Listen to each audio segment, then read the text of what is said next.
بسم الله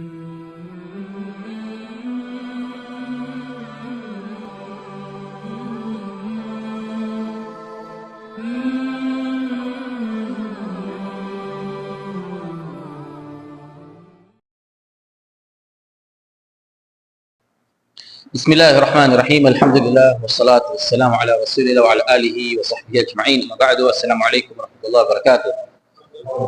Alhamdulillah, binigyan tayo muli ng Allah subhanahu wa ta'ala ng pagkakataon na magkita-kita tapos ng Hajj, alhamdulillah. At naway, wala tayong kapatid na galing Hajj, no? Saan yung mga kapatid natin galing Hajj? Si Abdulaziz, si Jaber, ilan sila nakapag-Hajj sa atin? Lima, di ba? Lima? Ay, isa? Walo?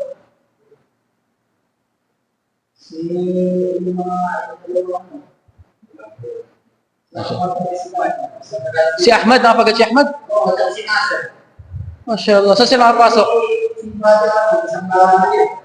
Sa Riyadh? Masya Allah. Masya Allah. Masya Allah, Masya Allah. Bali, walo sila galing dito sa atin. Alhamdulillah. Alhamdulillah. Para sa kanila sana yung topic natin ngayon, pero para sa lahat din to, ang paksa natin, inshallah, ano ang kalagayan ng Muslim pagkatapos ng Hajj. Ang sabi ni Allah subhanahu wa ta'ala sa Quran, "Qul bi fadlillahi wa bi rahmatihi fabidhalika falyafrahu huwa khairum mimma yajma'un." Sabihin mo Muhammad, bifadlillah, sa kabutihan sa inyo ni Allah. Kung ano yung kabutihan na ibigay sa atin ng Allah subhanahu wa ta'ala. Ano yung kabutihan na unang binigay niya sa atin? Ang Islam. Islam. Waalaikumsalam warahmatullahi hala. Masya Allah. Hajj mabrur, insyaAllah, Abdulaziz. Masya Allah. Bifadlillah. Sabihin mo Muhammad, sa biyaya ni Allah sa inyo.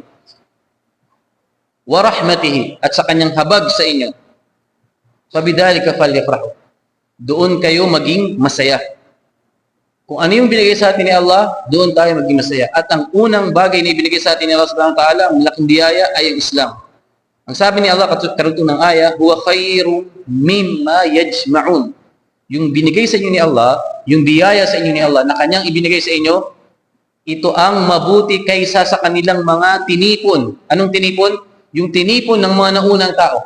Yung tinipon ng mga tao ngayon at yung mga susunod na henerasyon. Ano yung tinipon nila? Yung kanilang mga kayamanan mula sa ginto at pilak. Alam niyo mga faraina? Pag sinabing faraina, ito ay plural ng Fir'aun. Pag sinabing Fir'aun, ito ay title ng namumuno sa Egypt. Okay? Fir'aun. Titulo ito. Titulo. Sa Islam, kapag may pinuno ng lahat ng Muslim, ano tawag? Khalifa. Okay? Yung mga Persian, ano tawag ng mga Persian sa kanila? Yung mga Persian, ano yung tawag sa Persian? Meron tinatawag na dalawa, Caesar. Ibig sabihin ng Caesar, Amir. O kaya Caesar. Gayun din sa Rome, yung mga Romans, meron silang tinatawag na kanilang, ano yung tawag sa, ng mga Romans? Amir nila.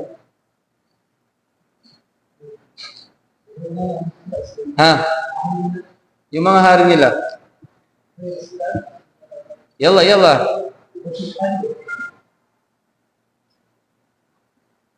Yalla, Jamaat al-Khair. Ano ibig sabihin ng ano? Emperador.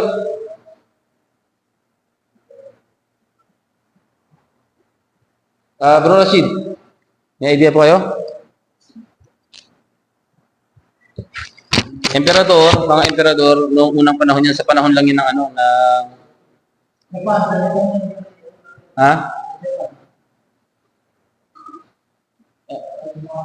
pati mga Ottoman Empire, kinuha na rin nila yung ganong kataga. Emperador, yung mga emperador, yung sultan, bago lang yung mga yan sa Islam. Dati sa Islam, walang sultan. Amir lang talaga. Amir lang ang tawag nila. Tayyib. Aywa, Herakil. Sino nagsabi niyan? Herakil sa Rome. Ayun, sa Rome. Herakil, saan yung Herakil? Sa Rome. Parang tinatawag na Hercules. Heraclius. Di ba? Yung Caesar, saan yung Caesar? Sa Kurs. Sa Islam, ano tawag sa Islam? Khalifa. Khalifa o kaya tinatawag na Amir. Taib. Ang Fir'aun, saan yung Fir'aun naman? Sinabi natin? Sa Egypt. Ang sabi ni Allah kanina sa balang Quran, balikan natin yung talata, sabihin mo Muhammad, sa biyaya ni Allah sa inyo. Ano yung biyaya sa atin ni Allah? Unang-una ang Islam, ang iman. Bro, magpasalamat ka kay Allah dahil una, naniniwala kay Allah. Pangalawa na, meron kang iman bin Nabi Muhammad sallallahu alaihi wasallam. Nasa iyong iman na paniniwala mo na ang huling sugo ni Allah, sino? Si Propeta Muhammad sallallahu alaihi wasallam. Yung mga kufar Quraysh, kung tatanungin mo sila, ang sabi ni Allah subhanahu wa ta'ala, wala in sahaltahum, at kung tatanungin mo sila, man khalaqahum, sino ang lumikha sa kanila? La yaqulun Allah. Tiyak na sasabihin nila, si Allah ang lumikha sa kanila. Naniniwala sila na isa lang ang Diyos. Pero hindi sila naniniwala na ang huling sugo ay si Propeta Muhammad sallallahu alaihi wasallam. Ang paniniwala mo, hindi ka Arabo. Hindi ka dalubhasa sa Arabic. Hindi mo naunawaan yung Quran.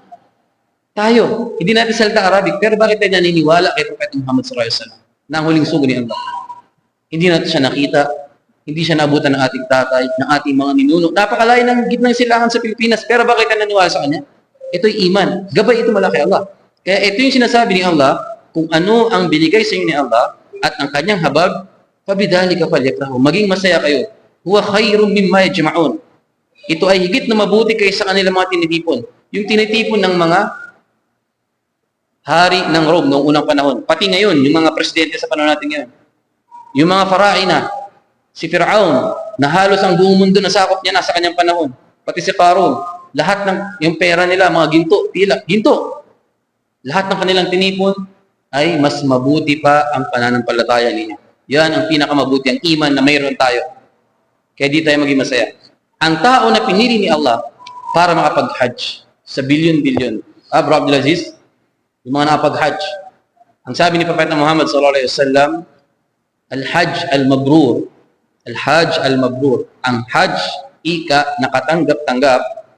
Ang Hajj nakatanggap-tanggap, wala siya ibang gantimpala maliban sa paraiso, Jannah. Kaya nga kahit napakatindi ng init sa Hajj, ang iba naglalakad. Noong unang panahon kahit sa panahon natin ngayon, ang dami naglalakad. Yung panahon ngayon, yung mga walang permit, ang dami. Naglalakad na sila mula Arafah. Masjidul Haram, hanggang Arafah naglalakad sila. After Isha, naglalakad sila papunta ng Arafah. Ilang oras sila naglalakad yan. Mula Arafah, pag makarating sila sa Arafah, wala silang mga tent. Bro, wala silang tent. Ilang init doon? 47, 46. Kaya ang daming namatay dahil sa init, na heat stroke. Meron pang isang Pilipino na namatay, na taga Riyadh. Ang daming namatay mga kapatid ngayong taon. Bakit sila nagsusumikap? Anong dahilan? Hindi naman sila bibigyan ng pera ng government ng Saudi. Ang iba nga sila pa yung nagbabayad, di ba? Para makapag-hajj. Gumagastos ng 100,000 pesos. Ang iba, 7,000 reals. Almost 100,000 pesos, yung 7,000 reals. Ang iba, 200 pag galing ng Pilipinas. Ngayon taon, ilan yung hajj sa Pilipinas? Magkano? May idea kayo? 345 sa Pilipinas. Yung iba naglalakad lang bro. Yung iba, subhanallah, para lang mapag-hajj. Ano yung dahilan? Para na palata ka subhanallah. Ano yung gusto nila? Paraiso ni Allah. Ito yung tanging hangad. Kaya, ang gantimpala ng taong nag-hajj, paraiso. Ang tanong, paano mo malalaman na mapapasayo ang paraiso after ng hajj? Yan tanong. Kaya nga, ang topic natin ngayon, Mada Ba'da al-Hajj. Una, sa mga nag-hajj. Pangalawa, sa mga hindi nag-hajj. Kasi yung mga hindi nag-hajj, may gawain Naabutan natin yung unang 10 araw ng Hijjah. At ito yung pinakamainam na araw sa buong taon, inshallah. Ito yung pag-usapan natin sa gabi na ito. Para sa mga nakapag-hajj, malalaman mo na hajj mabrur inshallah subhanahu wa ta'ala. At yung mga hindi pa nakapag-hajj dito, biyayaan kayo ni Allah subhanahu wa ta'ala ng hajj at yung mga nakapag-hajj na, biyayaan muli tayo ni Allah na makapag-hajj sa mga susunod na taon. Paano malalaman na ang hajj ng tao ay tanggap? Magiging hajj mabrur siya. Una, kapag isinabuhay niya ang lahat ng sunnah. Okay? Lahat ng sunnah sa hajj. Nandun siya sa Mina, Yawm Tarwiyah, o kaya nakapunta siya ng Yawm Arafah kasi busy siya ng Yawm Tarwiyah, may ginawa siya. Lahat ng sunnah ginawa niya. Yung pagsabi ng La ilaha illallah, wahdahu la sharika la, lahul mulk wa lahul hamd wa huwa ala kulli shay'in qadir. Yung pagtakbir, takbiratul mutlaq, Allahu akbar, Allahu akbar, Allahu akbar, la ilaha illallah, Allahu akbar, Allahu akbar, walillahil hamd. Ginawa niya ito sa araw ng hajj. Tapos nagbasa ng Quran, nagdikir.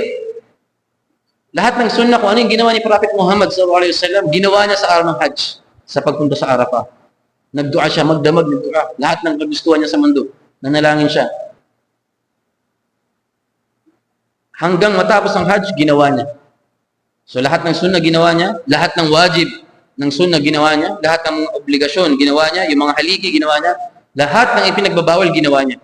Ano yung mga pinagbabawal sa araw ng hajj? Yung rafath, al-fusuq. Ibig sabihin ng rafath, ito yung pagkasalita ng walang kabuluhan, yung pagkasalita ng malalaswa, yung pusok, yung paggawa ng yung kahalayan. Yung mga ipinagbabawal, nilayuan ito ng hajj. May mga tao na sa Makkah, araw ng Arafah, nagsisigarilyo. Araw ng Mina, nagsisigarilyo. Yung Tarwiyah. Nasaksiyan ko. Hindi lang ngayong taon, but yung mga nagdaang taon. Tuloy-tuloy yan. May nagbibenta pa ng sigarilyo sa Mina. Allahu Akbar. Mga kababayan natin, gabayan nawa sila ng Allah subhanahu wa ta'ala. Gabayan nawa sila ng Allah subhanahu wa ta'ala. Ang paniniwala kasi nila, siguro, Allah alam, ang sigarilyo hindi haram. Kung hindi ito haram, bakit maraming tao na nahihirapan ng huminga dahil sa sigarilyo? Dahil saan? Sa sigarilyo. May isang artista sa Saudi Arabia. Kilala siyang artista. Meron siyang sikat na na video ngayon sa YouTube, sa Twitter, sa Instagram, sa Facebook kumalat. In-interview siya. Kasi yung paghinga niya, may oxygen. Nagbabayad siya. Sabi niya, kayong mga tao, ang payo ko, huwag kayong magsisigarilyo. Kung nagsisigarilyo ka, iwan mo ngayon. Huwag mo nga antayin na magsisika. Humihinga ka, walang bayad. Ako humihinga ngayon, nagbabayad ako. Oxygen. Nagbabayad siya sa bahay. At hindi na nakakalabas ng bahay. Napakayaman niya, bro. Mga kapatid. Napakayaman niya. Pero, dahil sa sinamantala niya, yung biyaya sa kanya, yung pagsisigarilyo, plus, hindi na makahinga ngayon. Ang daming mga cases sa panahon ngayon, sa mga hospital, dahil sa sigarilyo, napahamak ang kanilang buhay. Bakit di tayo makakuha ng aral sa kanila? Diba? Tapos yung iba, nagbibenta pa sa Mina, sa araw ng Hajj. Gabayan nawa sila ng Allah subhanahu wa ta'ala. So, kabilang sa mga ang Hajj, yung tanggap-tanggap, sinabi natin kanina, pagsasagawa ng sunnah, lahat ng wajib, ginagawa niya, yung mga haligi, lahat ng mga ipinagbabawal, nilalayuan niya. At yung pakipag-text, no? Subhanallah, may mga tao, mahal, nandito ako sa Arafah, ito. Mahal. Pero hindi niya asawa yun. Girlfriend niya. Kachat niya yung girlfriend niya sa araw ng Arafah. Imbis na magdua sa Mina, inna lillahi wa inna ilaihi raji'un. As mafi gabay nawa sila ng Allah subhanahu wa ta'ala mga ganitong tao. Hindi ito mabuti mga kapatid. Hindi mabuti yung ganitong gawain. Okay lang, araw ng Arafah, nasa Mina ka, tawag mo yung asawa mo. Pero yung hindi asawa, ito ay pinagbabawal. Barakallahu fiik. Jazakallahu khairan jazak. Kaya mga kapatid sa Islam, tayong mga Muslim na nakapag-Hajj, pasalamatan natin sa Allah subhanahu wa ta'ala sa biniyayaan niya tayo, nakapag-Hajj tayo. Lahat tayo nakapag-Hajj yung mga nakarang taon at yung iba ngayong taon at yung iba, inshallah, sa mga susunod na taon, din nila. At tanggapin ang ating mga pagsumikap, ang ating Hajj. Anong? Class, sabihin natin na sagawa na yung sunnah, na isagawa yung sunnah sa araw ng Hajj ng isang Muslim, yung mga wajib, at nilayan yung mga pinagbabawal. Ano ang pinakamalaking hudyat na ang Hajj ng tao ay tinanggap ni Allah? Tanong para sa atin lahat to, ha? Ano ang pinakamalaking hudyat? Pinakamalaki senyales na tanggap ang Hajj ng isang tao. Ang pinakamalaking hudyat, mga kapatid, ang pinakamalaking senyales, sign na tanggap ang Hajj mo, inshallah, ang pagbabago mo sa iyong sarili. Ang pagbabago mo sa iyong sarili. Halimbawa, mabuti kang Muslim, after ng Hajj, lalo kang naging mas mabuti. Bago mag-Hajj, nagkasala ka 5 times a day. Pero minsan nalilate ka. After Hajj, hindi ka na nalilate. Nagsasagawa ka ng mga sunnah. Hindi mo na iniwan yung 12 raka'ah na sunnah sa araw at gabi. Dati hindi ka mapagbigay. Dati hindi ka matulungin. After Hajj, nagbago ka, naging matulungin ka sa mga kapwa. Lalo ka naging mabait sa iyong ina, sa iyong asawa, sa iyong mga anak. Naging mabuti Muslim ka. Ito yung tanda na ang Hajj mo ay tanggap. Sapagkat nagbago ka.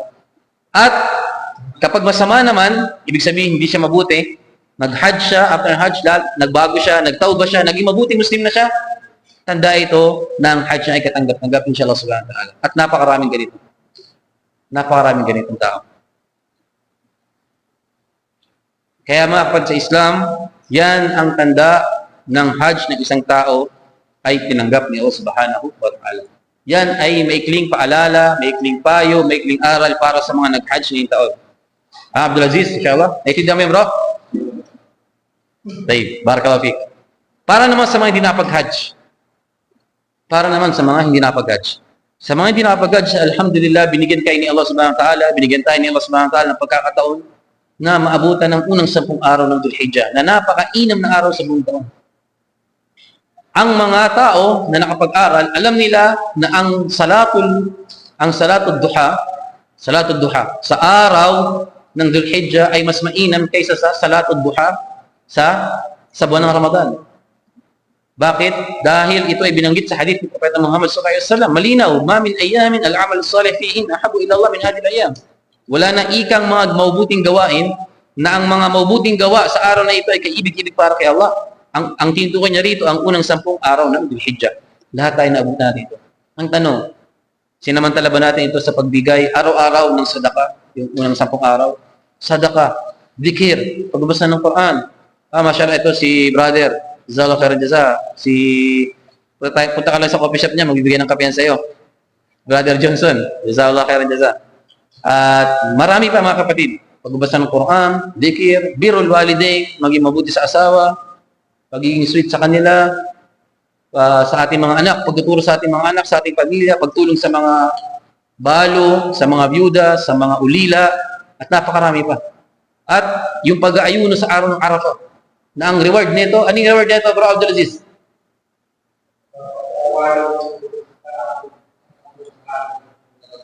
MashaAllah, barakallahu fik. At hindi lamang yon, yung udhiyah na tinatawag sa ayam tashriq. Ayam tashriq. Sa araw ng Eid. Magkano yung kambing sa Pilipinas? Meron tayong 5,000 pesos mabibili, di ba? Meron, di ba? Siguro mga ano lang yun. Meron pang 4,000 eh. 250 reals, makakabili ka na sa Pilipinas. Sino sa atin nakapag-udhiyah, dapat tanungin niya kanyang sarili. Dapat tinatanong niya, wallahi mga kapatid, napakamura lang ng udhiyah. Alam niyo, may kilala ako kasambahay, may mga kasambahay, every month, yung kasambahay na ito, at marami pa sila. Karamihan sa kanila, mashallah, jazahum, gantipalaan sila ni Allah, nag-aaral ng online. Online classes. Masisipag sila, masigasig. Tapos, every month, binabawasan nila yung sahod nila ng 1.5 ng 100 real, ipinapadala sa mga Muslim sa Pilipinas. Monthly. Ganito yung ginagawa nila. Subhanallah. Kasambahay sa bahay, ha? Magkano yung sahod? 1.5. Magkano lang may iwan sa kanila? Para sa kanila, yung iba, padala agad sa Pilipinas. Kasi sa bahay nila, kung saan sila nagtatrabaho, may kinakain naman sila. Tapos wala silang ipon. May mga ganyan tao. Ang iba naman sa kanila, pumupunta ng haraj para bumili ng mga abaya, bumili ng mga thawb, bumili ng mga takiya. Tapos pinapadala sa Pilipinas pag makaipon. La ilaha illallah. Sa ganitong level ng pananampalataya, kahit ganito lamang yung kanilang trabaho. Mga kapatid, nagagawa nila, isipin ang umma ni Propeta Muhammad sallallahu alaihi wasallam. Ang iba pa sa kanila, chinachat ako. Ustad, paano makapagpadala ng tulong sa Palestine? Yung mga ganitong pananampalataya, mga kapatid, ay Nawa, gati pala sa Allah subhanahu wa ta'ala at lahat ng mga Muslim.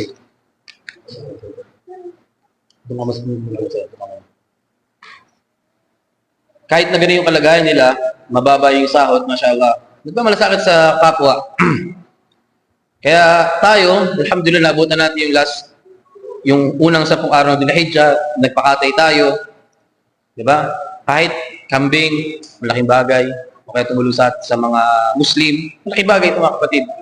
Ang tanong dito, ano yung kalagayan ng isang Muslim pagkatapos ng Hajj o pagkatapos ng Dhul-Hijjah, yung unang 10 araw ng Dhul-Hijjah?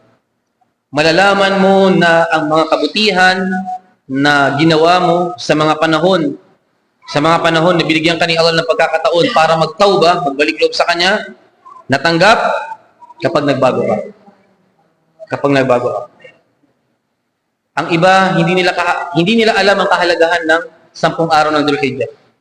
Mga kapatid, napakalaki na itong gantimpala. Mas mainam ang araw ng Dhul-Hijjah kaysa sa Ramadan. Tandaan natin. Ang 10 araw ng Dhul-Hijjah ay mas mabuti kaysa sa araw ng Ramadan. Ulitin natin, mas mainam saan? Sa araw ng Ramadan. Bakit? Nasagot na natin ito. Dahil nandito yung araw ng Arafah, ng pinakamainam sa buong taon, at nandito rin yung araw ng Udhiyah. Yung araw na kung saan nagkakatay ang mga Muslim sa buong mundo at yung mga nag-Hajj para kay Allah subhanahu wa ta'ala. Nag-alay sila ng tupa. Sa Islam ka lamang makakita ng ganito yung mag-aalay ng tupa para kay Allah subhanahu wa ta'ala. Kaya, ang tanong dito, paano malalaman na tinanggap ang mga mabuti mong gawa sa nag-Hajj at sa hindi nag-Hajj? Nasagot natin ito kanina kapag ikaw ay nagbago. Nagbago ka mula sa kabutihan tungo sa mas mabuti. Mula sa kasamaan tungo sa kabutihan. May mga ginagawa ka dating haram, naabutan mo yung mga araw na ito, pinagbigyan ka ni Allah subhanahu wa ta'ala, iniwan mo na ito.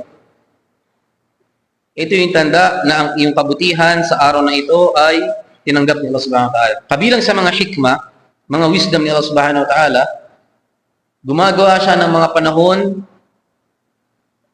na ito ay pagkakataon para sa isang Muslim na magbalik loob sa Kanya. Ito yung buwan ng Ramadan, buwan ng Dhul-Hijjah, tapos inshallah subhanahu wa ta'ala, after ng Dhul-Hijjah, ano susunod na buwan? After ng Dhul-Hijjah, ano susunod na buwan? Inshallah, Muharram. Ano meron sa Muharram? Ano meron sa Muharram?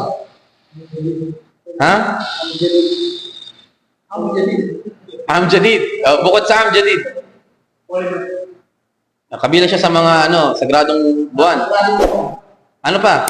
Meron pag-ayun yung tinatawag dito. Ashura. Tingnan niyo, pagkakataon ulit. Bibigyan ulit tayo nila sa mga talang pagkakataon na pag-ayun. At ito yung kwento nung nakita ni Propeta Muhammad sallallahu alaihi wasallam ang mga Hudyo sa Madina, nagtaka siya, bakit kayo nagpa-fasting ngayong araw? Sabi nila, ito yung araw na kung saan niligtas ni Allah si Moises, si Musa alayhi salam laban kay Fir'aun. Yung mga Israelitas niligtas ni Allah sa kamay ni Fir'aun. So sinabi ni Propeta Muhammad sallallahu alaihi wasallam, kaming mga Muslim ang mas may karapatan kaysa sa inyo. Kaya pinag-ayunuan ni Propeta Muhammad, sinabi niya kung maabutan ko sa sunod na taon, pag-ayunuan ko ito. At nag-utos siya sa mga Muslim na pag-ayunuhan ang araw ng Ashura. Araw ng Ashura. Tayyib. Kabilang ito sa mga hikmah ni Allah. Ngayon, naabutan natin yung Dhul-Hijjah, alhamdulillah. Kabilang ito sa mga hikmah ni Allah subhanahu wa ta'ala na binigyan niya tayo ng pagkakataon para lagi magbalik loob sa Kanya. At ang pintuan ng tauba, yung pintuan ng pagbabalik loob kay Allah, ito ay laging bukas. Laging bukas para kanino man. Walang sasara, walang haharang sa iyo, kapatid na Muslim, para ikaw ay magbalik loob kay Allah. Kaya kahit gano'ng kalaki yung kasalanan, wag kang mawalan ng pag-asa sa awat habag ni Allah subhanahu wa ta'ala. Wag kang mawalan ng pag-asa. So sabihin mo, hindi ako papatawarin ni Allah dahil sa kasalanan na nagawa ko. Hindi tatanggapin ni Allah ang kasalanan, ang pagbabalik loob ko sa Kanya dahil paulit-ulit akong sumusuway sa Kanya. Paulit-ulit ako gumagawa ng kasalanan. Ahsinu dhan billah. Pagbutihin mo ang pag-iisip sa iyong Panginoon sapagkat si Allah ay mahabagin at maawain. At kapag iniisip mo na si Allah ay mahabagin, maawain, isipin mo rin na si Allah ay shadidul iqab, matindi magparusa sa mga taong sumusuway sa kanya. Wallahu a'lam wa sallallahu wasallam ala nabiyina Muhammad wa ala alihi wa sahbihi ajma'in. Assalamu alaikum wa rahmatullahi wa barakatuh.